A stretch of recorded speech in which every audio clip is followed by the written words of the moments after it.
आताची एक ब्रेकिंग बातमी बघूयात। मनसेचे नेते प्रकाश महाजन हे सध्या चंद्रकांत खैरे यांच्या भेटीसाठी पोहोचलेत। 5 जुलैच्या मोर्चाच्या पार्श्वभूमीवरती या दोन्ही नेत्यांची ही भेट होतीये। तर सध्याची ही अपडेट आपण घेतोय। मनसेचे नेते प्रकाश महाजन हे चंद्रकांत खैरे यांच्या भेटीसाठी पोहोचलेत।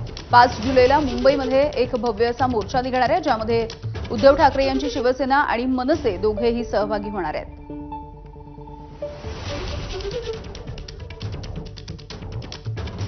त्यामुळे संभाजीनगरमधले हे दोन्ही महत्त्वाचे नेते आपण बघतोय। मनसेचे नेते प्रकाश महाजन आणि ठाकरेंच्या शिवसेनेचे नेते चंद्रकांत खैरे या दोघांची सुद्धा भेट होतीये। यासोबतच आज ठाकरेंच्या शिवसेनेकडून राज्यभरामध्ये आंदोलन केलं जाणार आहे। हिंदी भाषेच्या सक्तीच्या विरोधामध्ये याविषयी सुद्धा चर्चा झाली आहे। पुढची बातमी बघूयात। नाशिकमध्ये ठाकरेंच्या शिवसेनेला एक मोठा धक्का